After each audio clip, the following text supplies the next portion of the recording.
If you grew up near the Appalachian Mountains, you already know. Folks don't just make up stories out here, they remember them. I'd love to know, where are you tuning in from and what time is it right now? Drop it in the comments. It's wild how many of us are sitting in the dark, listening to the same story, scattered across different corners of the country. Hit the like button and subscribe. It helps more people find their way into these woods, whether they should or not. Let's start. I was 24 the summer it happened, still working as a teaching assistant at a community college in Ohio, stuck between the comfort of routine and the itch for something larger. Most of my friends from high school had scattered. Jobs, marriages, kids. I felt like I was waiting for my real life to start, like I was a placeholder in my own story. That summer, my cousin Jeremy called me up with an idea he claimed would shake the dust off. He'd found a thread buried in some old survivalist forum, half dead, with broken links and forgotten usernames. Someone had posted coordinates for a stretch of woods along the Kentucky-West Virginia border in the Cumberland foothills. No official trail, no park signs, just land the state forgot. The post claimed it was untouched, older than the mountains around it. Jeremy loved things like that. Urban legends, ghost towns, places locals warned outsiders not to wander. He convinced me and his roommate Darren to go. Darren worked nights as a paramedic and had the kind of reckless curiosity that made him say yes to anything involving risk. Me? I think I went because I wanted to feel like I belonged somewhere, even if it was in the middle of nowhere. The drive down was miserable. Jeremy's truck coughed on the steep grades, and the GPS dropped signal 2 hours in. We followed old logging roads that looked more like scars through the trees than anything meant for wheels. It was close to sunset when we finally reached a leaning metal post sunk in weeds. No sign, no paint, just a marker. We cut the engine and silence folded over us. Not the kind of quiet you get in the suburbs at night, when you can still hear the hum of air conditioners and the hiss of distant traffic. This was the kind that pressed down, thick like the land itself didn't want to be disturbed. Jeremy grinned like a fool. Perfect, right? None of us said what we felt, that it was wrong. Not scary exactly, just wrong. We hiked less than a mile before finding a clearing beside a thin creek. The water ran over smooth stones carved with faint patterns, lines that looped and crossed. Like someone had scratched them centuries ago, and the forest had half swallowed them back. I knelt to touch one, and it was cold. Not creek water cold, more like refrigerator cold, even though the air was humid enough to glue my shirt to my back. Darren muttered something about hillbilly runes and laughed, but Jeremy crouched over the markings longer than he should have, tracing one with his finger until I told him to knock it off. We pitched our tents, started a small fire, and tried to settle in. The air grew heavy as the night set in. Bugs didn't chirp. The creek moved but made no sound. Our fire popped weakly, flames leaning toward the woods like the dark was sucking them in. At one point, Jeremy pulled out a battered mandolin he'd dragged along and plucked a tune. The notes rang sharp and too clear, like the forest was throwing them back at us instead of absorbing them. Then everything cut out. Not just his playing, everything. Silence, deeper than before. That's when I saw him, across the creek up on a rise. Stood a figure, barefoot, shirtless, suspenders that hung loose from shoulders sharp as fence posts. His skin looked stretched too tight, cracked in places like clay left in the sun. He didn't blink, didn't move, just watched. Darren, ever the smartass, raised a hand like he was greeting a neighbor. The figure didn't react. After maybe half a minute, it turned and slipped into the trees. No rustle, no sound, just gone.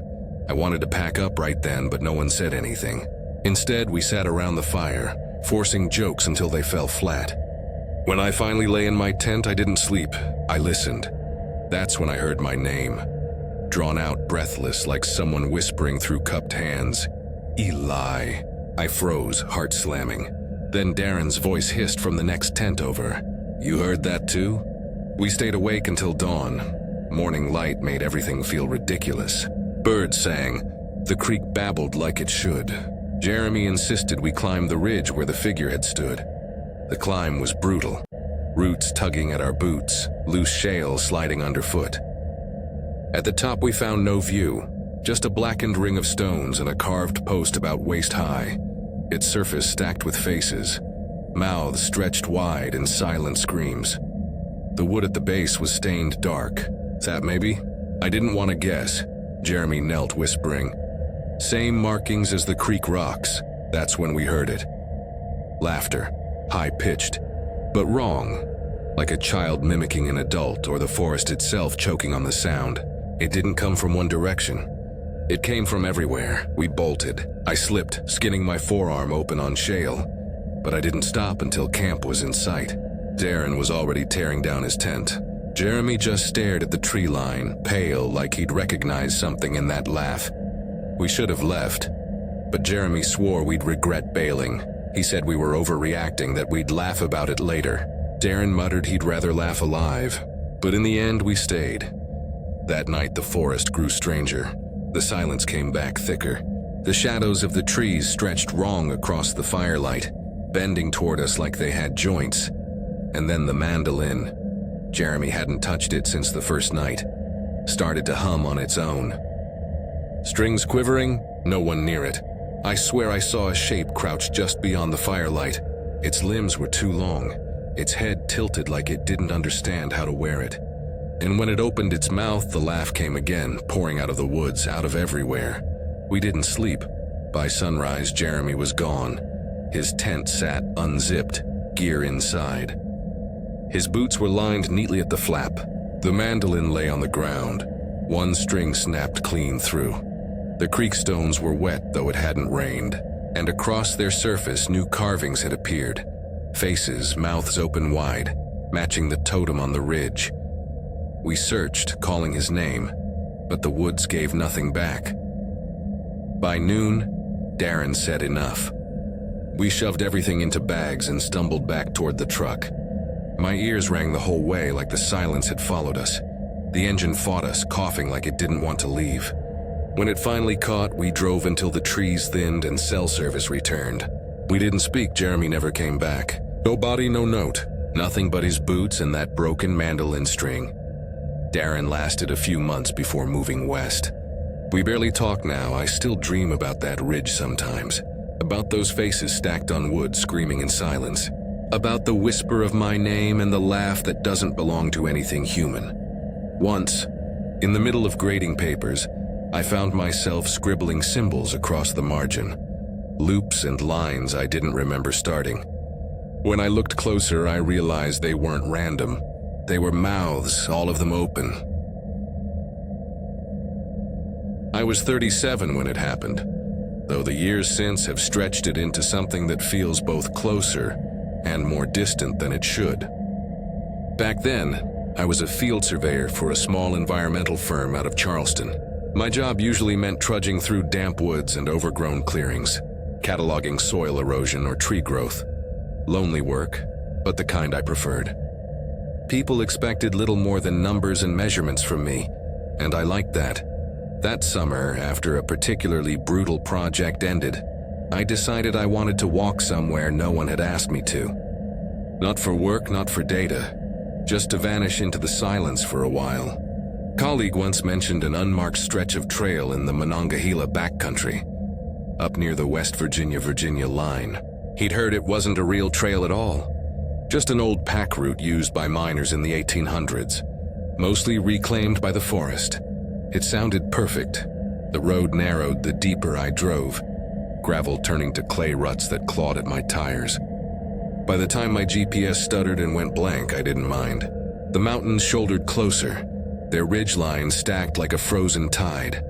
I parked in a pullover barely wide enough for the truck, slung my gear over my shoulder, and walked in. The air smelled thick, ferns and iron-rich soil, laced with something sharper like rusting nails.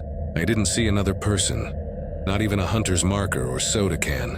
It was the kind of quiet that presses down, making you conscious of every step you take. I followed the trace of what might once have been a wagon road until the light broke against a shallow stream. Flat enough to pitch camp, I set my pack down, stretched, and for the first time in months felt the tension start to bleed from me. The woods watched. That's how it felt anyway. I woke in the night to a sound I couldn't place. a single hard crack like timber splitting. At first I thought it was a branch breaking under an animal's weight. Deer, maybe? But then came another. Slow, heavy, deliberate. Not the way a deer moves, quick and skittish. More like a person who didn't care how much noise they made. I sat up, gripping my flashlight, scanning the trees. Nothing but black ribs of timber. And silence. No insects, no wind, not even the trickle of the creek. My breathing filled my ears until I almost believed I'd imagined it. Morning proved me wrong. About half a mile up the ridge, I found what was left of a stone structure. A wall chest high. A chimney leaning like a rotten tooth. The smell hit first, sickly sweet, like fruit left to rot in the sun. But layered under it was something sharper, faint but clinging. The smell of perfume, long since spoiled, soaked into damp wood. Carved into the trunk of a sycamore beside it were words, gouged deep enough to raise curling shavings. She waits in hollow shade. I didn't like how it looked, like whoever cut it wanted it to outlast the tree itself. Back at camp, I noticed the fire pit wasn't how I'd left it. Stones shifted. The logs I'd stacked scattered. My pack sat unzipped, every pocket open. Nothing stolen, just rearranged. My journal lay on top, its pages fanned like someone had thumbed through it. But there were no footprints. The dirt lay smooth, undisturbed, except for mine.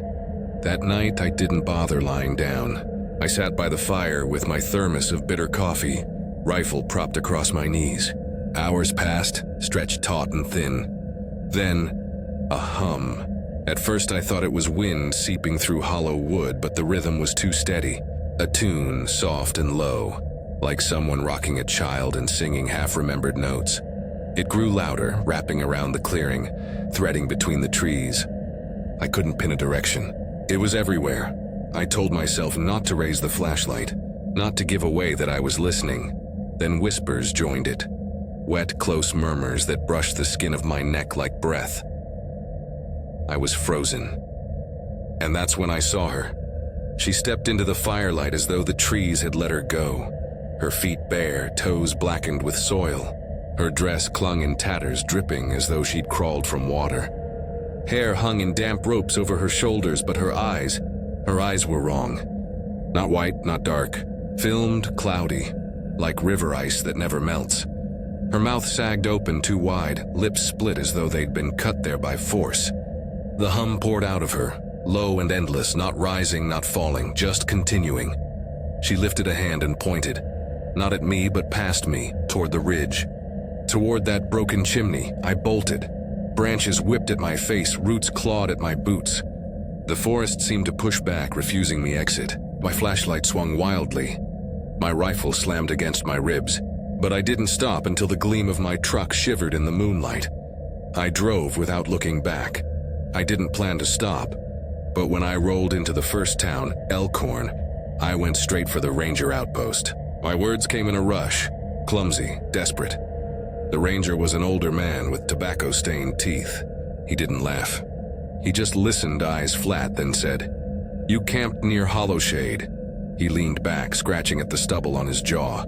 Coleman had a settlement up there. 2 centuries ago, they brought their wives and children, lived off the ridge. One winter, sickness took most of them. Fever.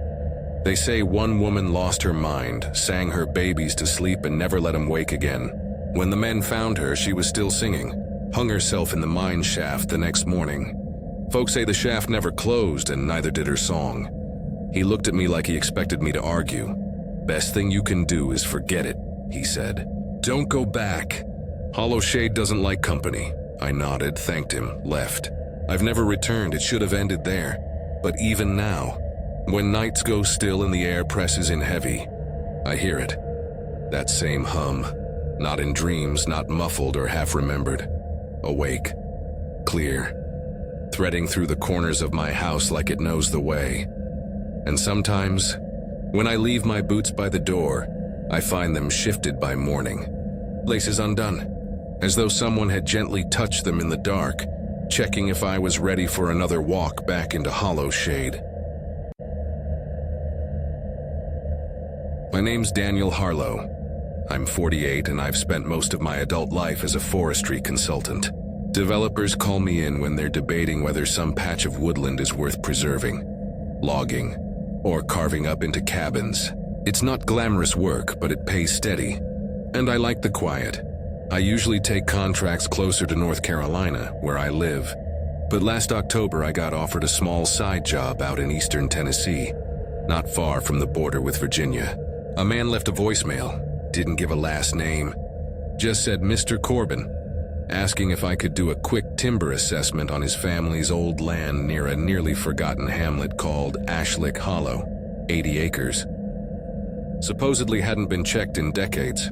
He wanted an official report before the winter rains made the back roads impassable. I figured 2 days at most, maybe 3 if the terrain was rough. I wasn't eager to go that far into the mountains alone, but work had been thin that month, and something in his voice, flat, almost rehearsed, felt like he was offering it to me specifically, not just anyone. That sat strangely in my gut, but I told myself it didn't matter. Money was money. The last paved stretch wound past abandoned gas stations, one-room churches with sagging roofs, and rusted mailboxes leaning like headstones. Eventually, I found myself on a gravel track so chewed up it rattled my teeth. A mile down, the gravel gave way to a churn of dirt and ruts. I pulled the truck into a clearing where hunters had left an old fire ring. Beyond that, no vehicle was going any farther. No signal, naturally. I'd expected that. I loaded up my pack, compass, tapes, survey flags, notebooks, and a small tent. I've spent enough nights in the woods to know what I need. I started down what looked like a faint animal trail. The trees here weren't like the hardwood stands I was used to. These were crooked, pale-trunked things with bark that peeled in curling strips. The whole place smelled faintly of iron and damp clay, not pine or loam. About half a mile in, I noticed the first stack. It looked like someone had balanced smooth gray rocks into a tapering spire, almost like a seashell twisting upward. Waist high, maybe 15 stones, each one a different shade from the red shale littering the slope. At first I figured some bored kids had hiked up here years back. But the stones looked newly washed, no moss, no soil marks. Fresh. I logged the coordinates, made a quick sketch, and moved on. But soon I found another. This one crumbling near a shallow ditch. Then a third, hidden under brush, perfectly intact. By the time I reached the spot I planned to camp, I'd seen 4 of them. They were too uniform, too deliberate. Like boundary markers, but not on any property map I'd ever seen. I told myself it was nothing. Just odd. Nothing more. I pitched my tent in a sheltered depression. The air had the heavy, still feel that warns of coming rain, so I skipped a fire. Just a cold supper, a few notes in the log, and I tried to get some sleep. Around 2 in the morning, I woke with my heart already hammering. Something was outside. Slow, heavy footfalls crunched over the leaves. One step every few seconds, not the erratic shuffle of a raccoon or deer. This was steady, intentional. The steps circled the tent once, then again. I lay there gripping the handle of my knife, hardly breathing. Whoever or whatever, it was never spoke, never sniffed, never brushed the tent wall. Just paced. Then came a different sound right behind my head, a violent tug, like something yanking a root out of packed soil. And then silence. I don't think I slept again. At dawn, I crawled out, stiff and shaking. My survey flag, the one I'd planted the evening before, was gone. I spotted it 20 feet away, jammed straight through the bleached skull of a rabbit. The skull was dry as dust. No flesh, no blood. But I'd walked that stretch yesterday. It wasn't there then. I should have left right there. Packed up, hiked out, driven back to Raleigh, and forgotten the whole thing. But a mix of stubbornness and professional pride made me push deeper into the property. By midday, I was finding other signs. Carvings nailed to trees. Stick figure bodies with long arms and eyeless faces. Stones laid out in crooked lines that started and ended without reason. And in one clearing, impossibly, a mattress. Just the rusted springs, really. Foam rotted away, sitting in the open as though someone had dragged it miles off any road and left it there. Around 4 o'clock, I stumbled on what looked like a grave. A neat mound of earth with a crude wooden cross pressed flat across it. No name. 4 nails hammered into the wood in the shape of an X. I turned and left without marking it. That night, I set up camp higher on a slope under a shallow rock shelf. I thought elevation would help me feel less cornered. It didn't. At 1:30 a.m., I woke to whispering. Not words I could understand, wet, burbling noises as if someone were trying to speak through water. More than one voice circling the tent, never stepping close enough to touch. I didn't dare unzip the flap. I just froze, praying for them to fade. Then came a glow, faint orange, weaving through the trees, low to the ground like a torch cradled in cupped hands. And then the smell, thick, acrid, unmistakable. Burned hair, burned flesh, my stomach turned, my vision tunneled, and then blackness. I must have fainted from pure terror. When I came to, the sun was already up. My body ached like I'd run miles in my sleep. Sweat had dried sticky on my skin. I knew then I was done. No report was worth another night here. I shoved my gear into the pack and bolted downhill, ignoring compass bearings, just angling for where I thought the truck must be. Halfway down, I saw one of the stone spirals I'd logged the first day, but it had changed. Now a deer's jawbone was tied to the top, strands of hair, human hair, dangling from it like a grisly flag. At the base lay another of my survey flags, snapped in half and stabbed into the dirt. I ran. By the time I stumbled into the clearing, lungs burning. The truck was the most beautiful sight I'd ever seen. I didn't check my phone for messages, didn't look back once. I drove until I hit a town with service, parked at a gas station, and sat there shaking until the sun went down. I sent the invoice later that week, short and terse. Never heard back from Mr. Corbin. No follow-up call, no complaint, no payment either. I let it go. Some jobs aren't worth chasing.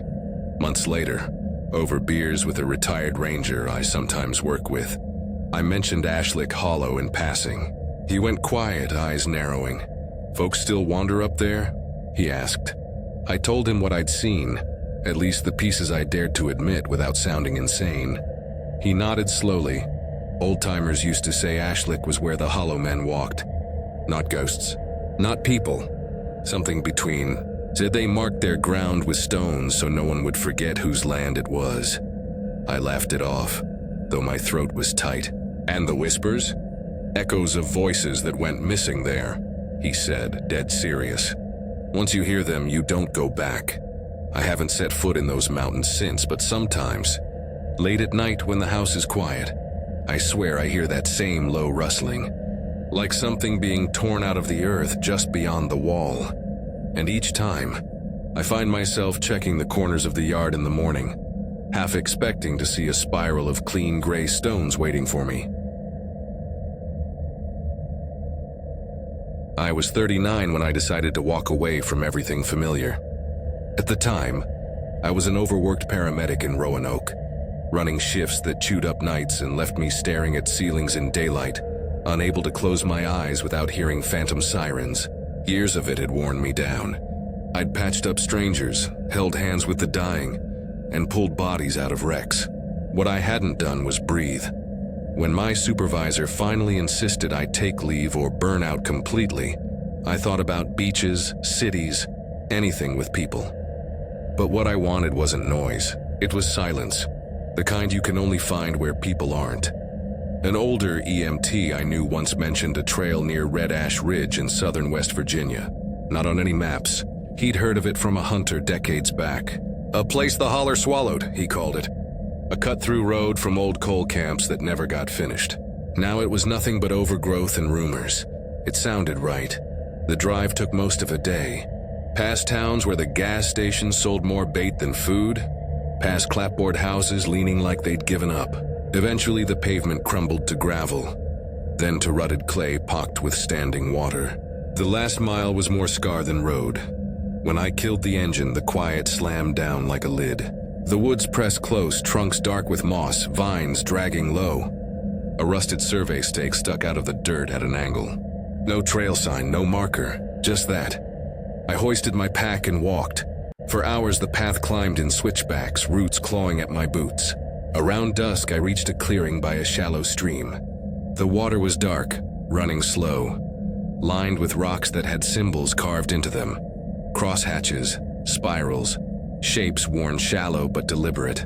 I squatted, ran my thumb along one. It felt too clean to be weathered. Still, the ground was flat enough for a tent, and the stream meant water. I told myself I was lucky. That night, I cooked beans on a camp stove, sipped warm bourbon, and listened to the stream burble. For the first time in years, there were no alarms, no radio chatter, just the crackle of fire and the soft rasp of insects. It felt like relief. I woke to a noise that didn't belong. Not a twig snap, more like a drag. Something heavy scraping bark. I sat up, ears straining. The stream still moved, but I couldn't hear it anymore. The air was hollow, stripped of bugs, stripped of wind. Just silence. Then came another sound, a low whistle, 3 slow notes in a descending slide. It seemed far off, yet close enough to curl the hair at my neck. I clenched the flashlight, but something in me whispered, "Don't shine it." Instead, I sat in the dark, gripping the knife I kept by my bag, heart hammering. The sound didn't repeat. I stayed awake until dawn painted the ridge in pale gray. The next morning, I went exploring to shake it off. About a mile uphill, the trail broke into the remnants of something older. A collapsed stone wall, half-eaten fence posts, and the foundation of a cabin. Only the chimney still stood, leaning like a tired old man. I should have turned back, but I pushed farther and found what stopped me cold. A series of small, smooth stones laid in a spiral pattern at the base of a sycamore. In the center sat a bone, maybe deer, maybe not, carved into the sycamore itself, just deep enough to curl bark, were the words, "Not alone in the hollow." The letters were jagged, as though gouged with a nail. That smell hit next, a cloying sweetness like fruit rotting in syrup. Beneath it lingered something sharper, almost metallic. My stomach turned. I hurried back to camp, every step echoing with the sense that the ridge wasn't empty. When I reached my tent, my stomach dropped. Things had been touched. Not stolen, not ransacked. Touched. My sleeping bag was unzipped. My food bag opened and neatly tied shut again. My journal, usually buried, lay on top of the pack, its strap unbuckled. Pages bent like they'd been turned with damp fingers, but the dirt told nothing. No tracks, no drag marks. Smooth as if nothing had moved at all. Above me, from a low-hanging branch, dangled a bundle of twigs knotted with rough cord. Not a figure exactly, but something angular with a spiral at its center. Bits of what looked like shed hair tangled in the knots. When I scanned the tree line, I saw more. Small bundles tucked in shadows, some swaying slightly though no wind stirred. The woods were decorated, and I was in the middle of it. I didn't pack. Not yet. Instead, I sat by the fire, rifle resting across my knees, every muscle taut. The forest was too still. Hours stretched, brittle and fragile, until the whistle came again. This time it wasn't one. It was several. One straight ahead, another to my right, another behind me, each with the same 3 notes. Overlapping, answering each other. Not birds, not echoes, signals.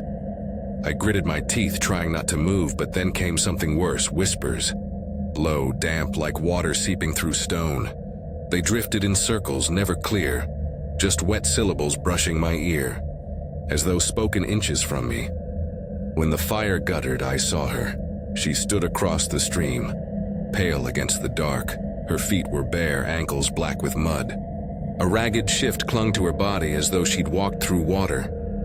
Her hair hung in slick ropes, dripping, framing a face too pale, too thin. Her eyes were the worst, filmed over, clouded like milk glass. They never blinked. She raised a hand and pointed, not at me, but at the ridge where the old chimney leaned. My body chose before my mind could. I ran, branches tore at me, roots caught my boots. The rifle slammed against my ribs, but I didn't stop until the truck gleamed in the moonlight like salvation. I dove inside, slammed the locks, and sat shaking as the woods pressed in. I waited.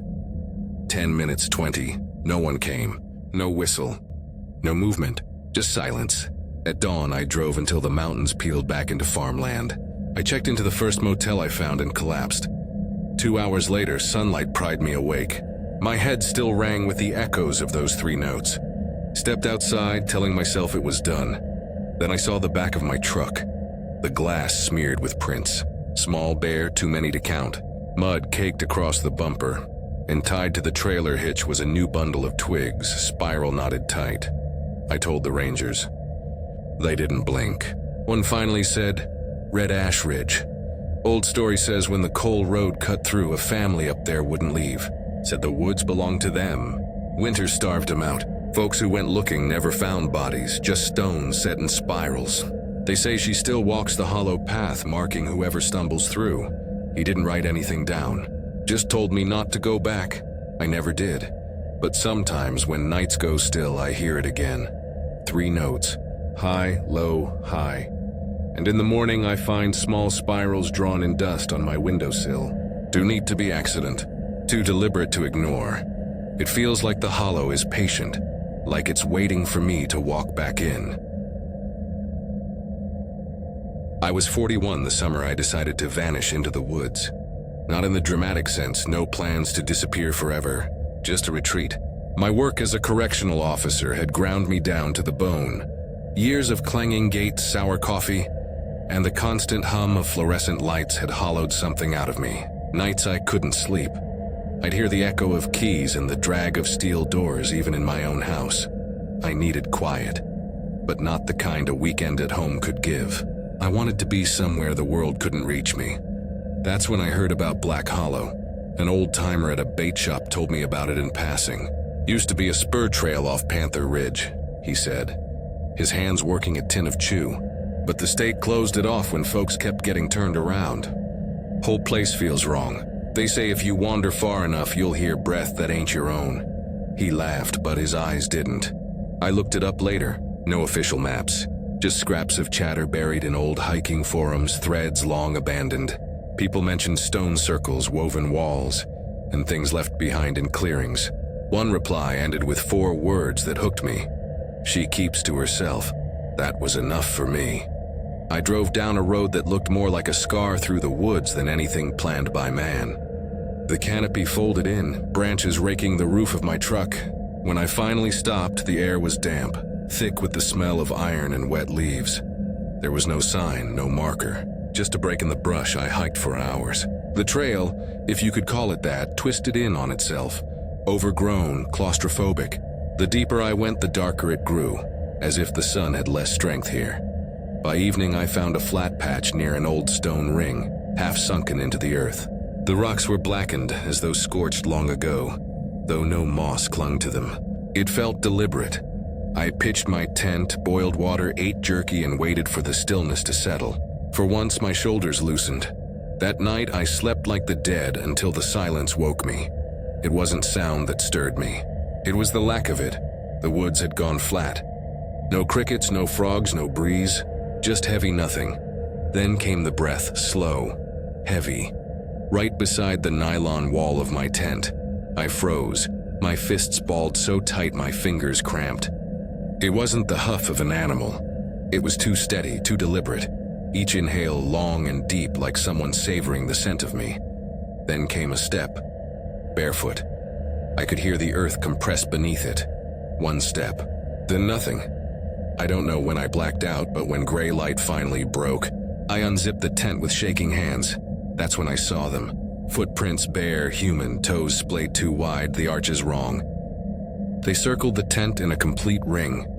My gut told me to leave. My pride told me to stay. By midday, I stumbled into a place that didn't belong in this century. Trees had been bent and woven together into walls, forming a crooked enclosure. Bones dangled from the branches on rough twine. Deer skulls, raccoon jaws, possum skeletons. One looked like a dog, its teeth still bared. And in the middle of it all, a pile of clothes, moldy, decayed in all sizes. Work boots, a frayed denim jacket, children's shirts faded to rags. On top lay a tiny pink sandal, the strap half torn. That was when my chest tightened with the truth. I was in someone's place. And I wasn't welcome. I didn't light a fire. Didn't cook. I sat in the dark with my knife across my lap, eyes on the tent flap. At 2:43, yes, I was counting. The breathing returned. This time it circled, slow, patient. Each inhale dragged longer, deeper, like it was pulling my scent into its lungs. Then came the scratching. Fingernails, not claws, dragged across the nylon wall. Tracing lines, I whispered, "Go away." Over and over. A chant for myself as much as for it. The scratching stopped. Then came the weight. Something pressed onto the roof of the tent. Light, precise, like a hand. One thump, then stillness. I sat there, teeth clenched, until dawn finally cracked the ridge. When I crawled out, a rabbit lay at the flap, neatly placed. No head, no blood, just the body. I packed in minutes. I barreled through brush, not caring about trails.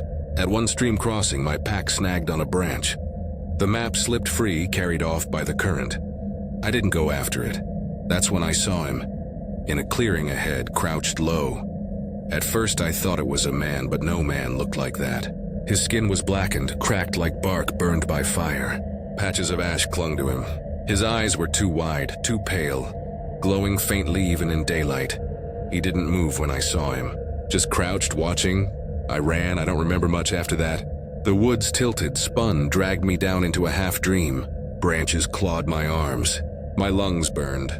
Then, out of nowhere, the shape of a ranger shack broke through the trees. I collapsed on the porch, banging the door with the last of my strength. When I woke, 2 men were inside with me. Uniforms faded, but official enough. I told them everything, the breathing. The footprints, the bones, the woven walls, the thing in the clearing. Halfway through, one of them stood and walked out without a word. The other just leaned on the table and said, "Where'd you say you were?" "Black Hollow," I croaked. He nodded slowly. "Closed since '96, folks went missing." "We don't keep it on maps." I asked about the man I saw. He didn't blink. Just said, "There's no man in Black Hollow." That night I checked into a cheap motel off the highway, scrubbed myself raw in the shower, laid down. But when the room went quiet, I heard it again. The breathing slow, heavy, just beyond the glass. I yanked the curtain, nothing. But smeared across the window were prints. Bare, toes spread wide. Too wide, and in the corner of the sill, tucked neatly into the frame, was a tiny pink sandal. I don't hike anymore. Not alone. Not ever. But sometimes, when my house goes too still, I swear I hear it again. Breathing, waiting. I wasn't a trail worker, not exactly. I was a contract surveyor. My role was less glamorous. Walking forgotten corridors of the Appalachian backcountry to record erosion, map hazards, and check whether abandoned trails were worth reopening. The Forest Service outsourced those jobs when nobody else wanted them. Most of my peers avoided Ash Fork Gap, not because of bears, cliffs, or weather. It had a reputation. Everyone had a story. Compasses spinning, GPS freezing. Entire crews swearing they'd walked in circles for hours. Some whispered about hunters who vanished in the '90s, or searched dogs refusing to enter certain stands of timber. I didn't buy into it. I needed the paycheck, and I thought solitude would be a relief. After years working as a dispatcher for emergency services, listening to screams and static at 3 in the morning, I craved the silence of trees. Out here, nobody called for help. It was meant to be a 3-day inspection. Simple, routine. It wasn't. The drive-in took me through roads that narrowed into veins of mud. By the time I reached the trailhead, the brush leaned so close it scraped the paint off my truck. No signpost. No marker. Just a rusted length of pipe hammered into the soil. The trail was faint, overgrown, but not impassable. The first few miles felt almost ordinary. Fern thickets, the smell of wet loam, the chatter of chickadees. I remember thinking the place had been exaggerated, its reputation inflated by the tired minds of other workers. But around mile 8, I saw it. A plank nailed to a chest-high oak. An arrow painted in sloppy red pointing hard left. Not toward any side path, just straight into unbroken woods. I made a note. Snapped a photo. Brushed it off as a prank. By nightfall, I'd pitched my tent on a ridge just beyond it. Dinner was freeze-dried stew and a flask of bourbon. For once I thought I might actually sleep. But Ash Fork had other plans. Sometime after midnight, I woke up hard, heart jackhammering like I'd been shoved awake. I held still, listening. That's when I heard them, high, reedy notes. Not birds, not coyotes. Short bursts, uneven just outside the tent. They came in pairs, then triplets, then silence. I unzipped the bag just enough to free my knife. My eyes stayed glued to the nylon wall, waiting for a shadow. But the noises cut out all at once, leaving me with nothing but the pounding of my own pulse. I lay awake until dawn, knife in hand. The next morning, I couldn't shake the image of that painted arrow. The red streaks had lodged in my brain, brighter than they should have been. I told myself I'd check it out. 10 minutes in, then back. A GPS reading, a photo, nothing more. When I returned to the oak, the paint still gleamed wet in my memory, though it was flaking in reality. I stepped past it into brush that hadn't been disturbed in years. The light changed almost immediately. Less filtered sun, more shadow. The air smelled different too, like moss gone sour. I pushed through for maybe 15 minutes before the forest shifted. The trees were wrong. Taller, older but bent, their bark mottled with growths like black velvet. The ground was uneven, full of shallow pits, and there, half-collapsed, lay a structure. Not a cabin, at least not anymore. Just the suggestion of walls, boards jutting from dirt, nails orange with rust. One corner of the frame leaned drunkenly, but still upright. I marked a waypoint, took a photo, and turned back. That's when I realized the arrow tree was gone. I wasn't panicked yet. I'd been turned around before. I carved a small V into the bark every 20 steps, but after 6, maybe 7 marks, the trail behind me came up clean. No scars, no cuts, just bark. My stomach tightened. That's when the objects started appearing. First a child's sneaker, pink, toe split wide, half buried under leaves. Then a coil of rope laid neatly at the base of a cedar, frayed but arranged in a perfect loop. Then a rusted canteen, polished on one side as though a hand had rubbed it smooth for years. Every object looked tended, weathered, but not ruined. Then came the tarp. It was bright blue, tied between 2 trees. Beneath it, a blanket faded green, bones arranged in a human frame. The arms were crossed over the chest, the skull tilted upward, mouth open in a silent gasp. I couldn't breathe. I took 2 steps back, then another. That's when the plank appeared at my feet, the same one with the arrow. Only this time it lay loose on the ground, its nail bent. No tree in sight. And behind the leaning wall of the collapsed cabin, I saw a shape. It wasn't moving, it just stood there tall. Thin, its outline blurred by ash-colored rags. The head cocked, eyes wide and pale, too pale, reflecting what little light seeped through. I wanted to scream, but my throat locked. I stepped back. That's when I noticed it. An orange blaze painted fresh on a tree behind me. Not old, not faded, new. I bolted. I don't know how I made it back. Branches clawed at me. Mud sucked at my boots, but the blazes appeared again and again. Too bright, too recent, guiding me out. I ran past my camp. Left my gear behind, didn't care. For 10 straight miles I didn't stop. Lungs tearing, legs trembling. Until the ranger station rose out of the tree line like salvation. I must have looked wild. Dirt smeared, eyes blown wide. I didn't care. I deleted the photo. Erased the waypoint. Wrote nothing of it in my report. On the drive back, I passed the oak. The arrow was back, nailed firm, pointing in. I didn't speak about it for months. But one night, over beers, I cracked. The old surveyor I told just stared into his glass and said, "You found the ash fork blazes." He told me the story. Miners once tried to cut a road through that ridge. The crew chief used blaze marks to guide them, but he drove them too far and they never came back. When a search party went in, the blazes led them in circles. Tools, clothes, bones laid out like shrines. The locals said the chief still walked it, pale-eyed, marking the trees, luring others down the hollow road. "The blazes don't save you," the surveyor said. "They choose you." I quit not long after. Took a desk job in town, safer that way. But sometimes when I'm walking home after dark, I see them. Orange slashes on telephone poles, on fence posts, on the alley wall behind my apartment, fresh, wet pointing, like Ash Fork Gap followed me home. And I know sooner or later I'll have to see where they lead. My name is Aaron Clay. I was 29 when this happened. fresh out of a master's program in environmental history, broke, and too restless to sit in my little basement apartment in Knoxville. I wasn't running from heartbreak or catastrophe. I was just tired of screens and deadlines. One evening, scrolling through old hiking forums, I found a thread about lost miners' trails deep in the Cumberland stretch of Appalachia. Folks argued about which paths were real, which were just folklore, but one post stood out. Some guy claiming he'd found remnants of an abandoned survey path near a hollow outside a place called Darrenton. Supposedly, the miners carved spirals and stacked stones to keep watch when they weren't there. It was vague, half rambling, but it hooked me. I told myself I'd document it, maybe spin it into an article. Truth is, I wanted to vanish into silence for a week and pretend I was doing something scholarly. So I packed light, bivy sack, small stove, notebooks, topo maps. My phone stayed in airplane mode.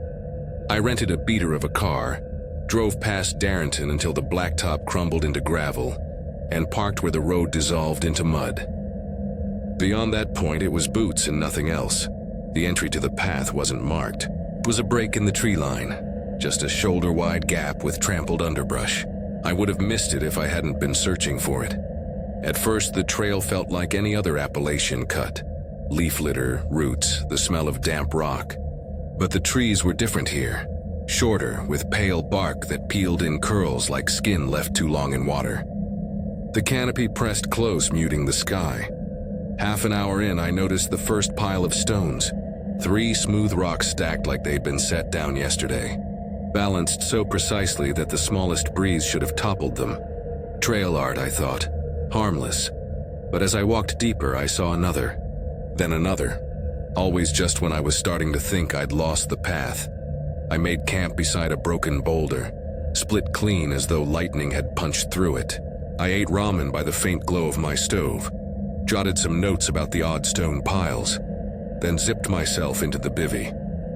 Silence pressed in. No cicadas, no crickets, not even owls.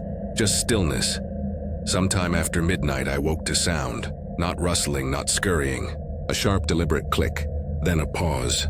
Then another. Click, click, click, evenly spaced like knuckles tapping glass. I froze, ears straining. After a dozen beats, it stopped. I slid the bivvy open, swept my flashlight in an arc. Nothing, just trunks, shadows, the looming rock. But when I circled around the boulder, my stomach dropped. 4 flat stones were laid in a straight line directly behind my sleeping spot. Evenly spaced, precise. They hadn't been there before. I backed into the bivvy, knife clutched to my chest, and lay awake till the horizon bled gray. I packed faster than I ever had in my life. 20 minutes down the trail, another pile waited. 5 rocks this time, tucked against a tree. Beside it, gouged deep into the bark, was a spiral. Raw wood showed through like a wound. It hadn't been there long. The cuts were fresh, I should have turned back. But curiosity gnawed at me. Journalist brain convincing me this was research. An hour later, the trail dipped into a hollow. Brush thickened into tangles. Laurel closed in, vines snagged at my pack. Visibility shrank to 10 feet. I paced slowed, and that's when I heard it. Footsteps. Soft, careful, staying just behind me. I stopped. They stopped. My throat went dry. I spun, flashlight ready, though it was daylight. Nothing but green shadows. Hello? I croaked. Silence. When I started walking again, the steps resumed. I quickened my pace, then jogged. The steps followed, never closing, never falling behind. Just a mirror of mine. The trail curved against a rock wall. At the bend, an orange scrap of ribbon fluttered on a branch. The same kind I'd seen miles earlier. Only this one veered uphill into thick brush. I almost ignored it. But something pulled me toward it. 10 feet off the path sat a stump. On top of it, bones. Small, pale, arranged in a spiral. Ribs, jaws, tiny femurs. A red string looped around the stump like a crude frame. Animal bones, I told myself. Had to be, but my skin prickled. I backed away, rejoined the trail, and walked faster. Near dusk, I reached an old footbridge spanning a trickling creek. Yesterday, it had felt sturdy. Now the planks sagged under my boots. One bowed so low I nearly punched through. Halfway across, I glanced at the railing. A spiral had been carved deep into the wood, dark sap or something thicker, still seeping from it. Instinctively, I touched it. My fingers came back sticky.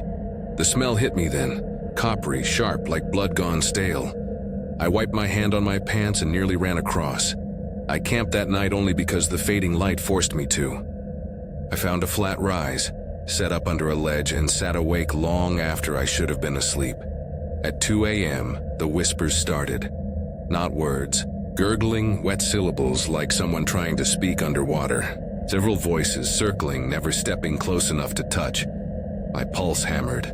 I held still, breath shallow, and then the glow came. A faint orange weaving through the trees, low to the ground as though carried in cupped hands. The air filled with the stench of burned hair. I remember gagging, then blackness. Like my brain just shut off. When the sun burned through, I woke drenched in sweat, body stiff like I'd been running all night. I packed in silence, refusing to look anywhere but the trail ahead. Halfway down, I saw one of the first stone stacks I'd marked.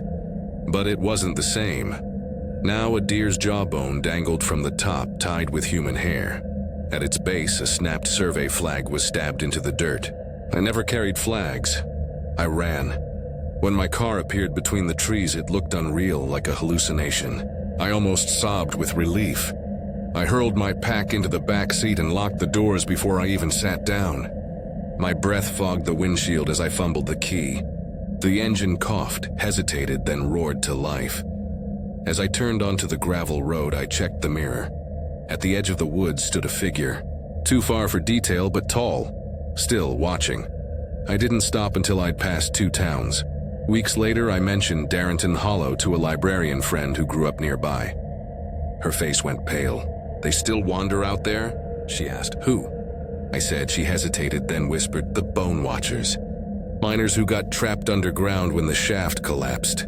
Folks said their families carved spirals and stacked stones so the dead could find their way out. But instead, they came back wrong. They linger, marking anyone who trespasses." I laughed it off. Though the sound cracked in my throat, she only shook her head. "If they marked you, Aaron, you won't need to go back. They'll find you. I haven't stepped into a forest since. But sometimes, at night I hear it again, that dry, even click-click, click echoing from somewhere inside my apartment walls. And when I wake in the morning, I swear there's a stone or two stacked neatly outside my door." My name is Matthew Greer. I was 37 the summer I tried to prove to myself I still belonged in the woods. I'd grown up in southern Ohio, close enough to the Appalachian ridges to know their moods, but far enough away to never fear them. My father was the real outdoorsman. When he died last spring, I inherited his maps, his compass, and a nagging sense that I'd let him down by living most of my life behind a desk.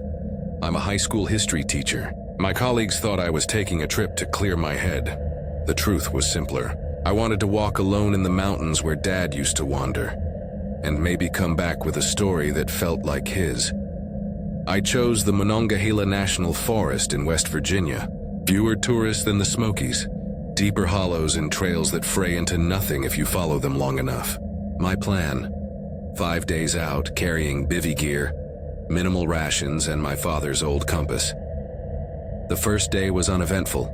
Sore calves, humid air, the usual chatter of chickadees and squirrels.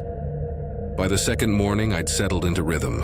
Step, breathe, sip, check compass, repeat. Then came a split my map didn't acknowledge. 2 rutted paths diverged at a thicket of black birch. No signpost, no spray paint blaze, just a choice. The left spur looked faintly trampled, maybe by hunters. The right vanished into undergrowth. I hesitated, studied the compass, then chose left. Half a mile on, I spotted something strange at the base of a leaning oak. A slab of rock shaped like a headstone, but smoother, blank as paper. Not carved, not natural either. I crouched, touched the stone. It felt cold, colder than the soil around it. I told myself it was some old boundary marker. Snapped a photo, kept walking. 20 minutes later, I saw another, and another, each slightly different. One chipped at the corner, one furred with moss, one gleaming raw. They multiplied as I walked, and none of them matched the earlier ones I swore I'd seen. My skin prickled. I turned back toward the fork, heart racing. But the way back only offered more stones. Their faces seemed to tilt toward me like blank watchers. When I finally stumbled onto the original split, I didn't pause. I plunged right. I camped beside a thin stream, filtered water, chewed jerky, forced myself to relax. The woods hushed quickly after dusk. I lay in my bivvy, staring at nylon inches from my face, just beginning to drift when the voices came. Faint, far, not words, just murmurs, and the occasional rise of laughter. 2, maybe 3 people? I sat up, ears straining. No lantern glow, no crunch of leaves, just disembodied tones sliding between trees. I unzipped the bivvy, held my breath. Silence. 10 minutes later, I gave up, zipped back in. But I slept poorly, and when dawn came, something worse waited. At the water's edge, 3 sets of footprints pressed into soft earth. Bare feet, heel to toe. Toes splayed wide like they belonged to people who'd never worn shoes. They all faced the same direction, into the trees, away from camp. My stomach knotted. I packed without eating and followed the stream downstream, hoping it would eventually cross a familiar trail. Around midday, I stopped for water. That's when I saw it, a necklace dangling from a low branch. Wooden beads strung on twine, weathered black with age. It swayed though the air was still. I didn't touch it. I stepped back and kept moving, eyes flicking to every limb, every knot of shadow. Later that afternoon, more stones appeared. At first scattered off trail, then square in the center, forcing me to step around them. Each time I passed, I felt the irrational certainty that I'd just disrespected something. Dark caught me still walking. My flashlight beam jittered across trunks until I found a patch of uneven ground just flat enough for the bivvy. I collapsed without dinner. Sometime after midnight, cold stabbed me awake. Not chilly mountain air cold. Freezing, like ice water poured into the bag. My sleeping bag felt damp, slick against my clothes. Condensation? Impossible in that volume. I reached for my flashlight. It wasn't where I'd left it by my head. My hand brushed it, zipped inside the tent flap. On the inside, someone had unzipped the door, slipped it in, zipped it back. My chest locked. I clicked it on. 2 black handprints smeared the inner wall of the bivvy, one on each side near my feet. Wide palms, long fingers, as if someone had pressed in from the outside, hard enough to leave their mark. I tore camp apart in minutes and walked through the night, guided only by adrenaline and that weak cone of light. By the 4th day, I was utterly lost. My phone was useless, charger drained. I followed the stream like it was a lifeline. Late afternoon brought the smell of smoke, acrid recent. I crept into a clearing. At its center sagged a shack stitched from rotting boards. Smoke puffed from a crooked pipe. I called out. Nothing inside. The shack held 1 room, a cot, a table, a stone hearth. On the table lay a notebook bound in twine. I opened it. Every page began the same. He walked again today. Entries stretched back years. He stood by the oak. He knocked 3 times. He has a voice now. The final page stopped me cold. He entered the tent tonight. I dropped the notebook and ran. That night, I didn't set a tent. Didn't roll a bag. I collapsed under open sky, flashlight clenched. The voices returned. Not drifting now, encircling. Same distance, same volume, orbiting me. Then they ceased. A single whisper bloomed inches from my ear. Words I couldn't decipher, but the cadence was intimate, like someone leaning close. I lay rigid until dawn bled through. Then I ran, abandoning gear, food, everything. By noon, I stumbled onto asphalt. 6 miles later, a ranger in a pickup braked beside me. What happened? He asked. Lost the trail, I muttered. My throat burned with lies. He nodded. These woods, they'll turn a man around. Mess with his head. I just nodded back. Weeks later, curiosity gnawed at me. I scoured local archives online. Old miners' unions. Oral histories. I found him. The Lantern Man of Spruce Fork. A miner buried alive in a shaft collapse a century ago. Families claimed his spirit wandered hollows, stacking stones and marking those who strayed too far. Lantern light meant he was near. Voices meant he'd already chosen you. I closed the laptop, stomach sour. I haven't gone near a forest since, but at night, when the house is quiet, I sometimes wake to faint light sliding under the door frame, flickering like a lantern carried in careful hands. And once, outside my apartment window, I swore I saw 3 flat stones stacked neatly on the sill. My name is Paul Mercer. I was 41 the summer I finally cracked and went alone into the northern Appalachians. I'd been a facilities inspector for the State Park Service for nearly 2 decades. Most of the job was dull, checking latrines, replacing trail signs, noting storm damage. But after my wife passed the previous winter, I used the work as an excuse to disappear. No one questions when the widower lingers too long in the field. That August, I signed out for 4 days of trail survey in a section no one really patrolled anymore. Locals called it Grafton Wash, a sunken valley carved by forgotten mining creeks. I wanted distance, silence, and if I was honest, something meaner than grief to occupy my head. The pull-off was barely a scar of gravel. I parked the truck, slung the pack, and followed a fading line of trail that bled into trees. No markers, no blazes, just habit telling me to keep east. By dusk of the first day, I'd walked 8 miles. The wash had its own atmosphere. The air smelled metallic, streams ran orange with iron, and the trees twisted inward as if guarding something. I found a flat rise, set camp, ate jerky and apples, and stared at the fire until the coals collapsed. Sleep came easy. Grief had trained me to exhaustion. The second morning, I boiled instant coffee on the stove. That's when I noticed the first marker.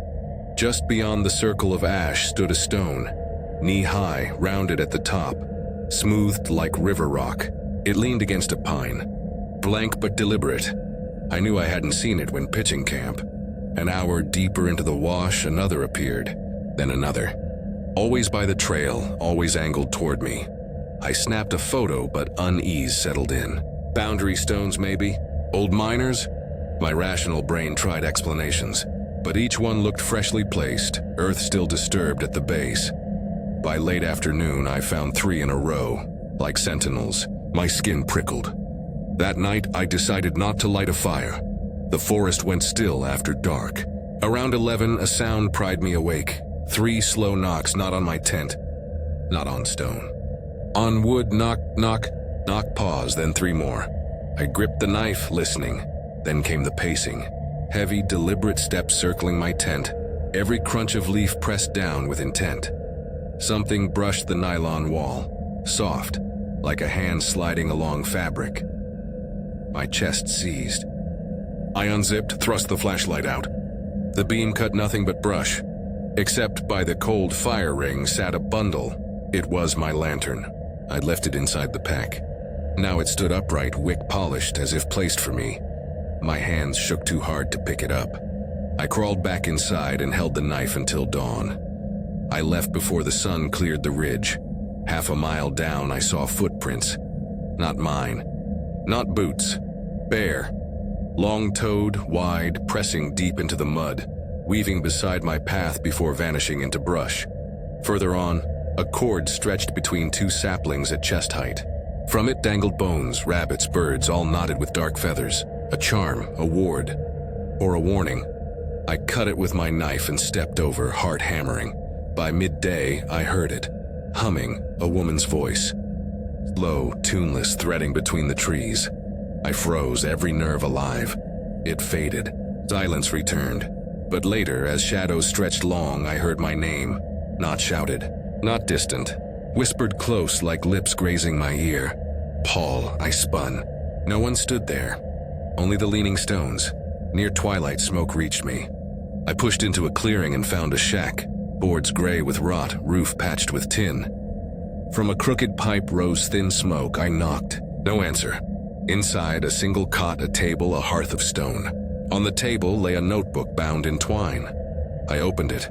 Every page began, "She walked again today." Entries stretched back decades. She tapped 3 times. She left the rope on the branch. She spoke a name. The final page chilled me. She entered the tent tonight. I dropped the notebook and bolted into the dark. I didn't pitch camp. I lay beneath the stars, pack still strapped.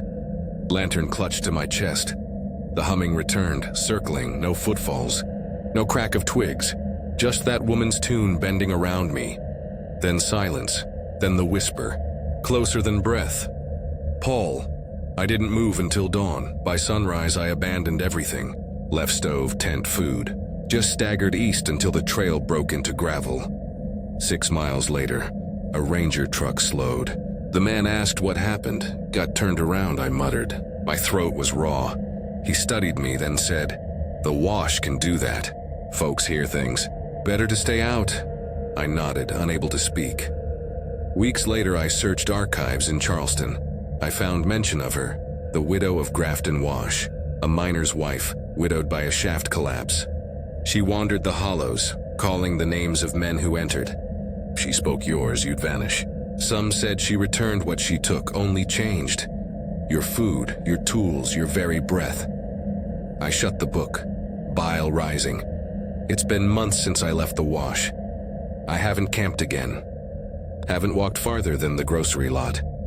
But last week in my own yard, I found something by the back steps, my lantern, upright, wick polished. And that night, as I closed the curtains, I swear I heard a soft knock on the siding. 3 slow taps.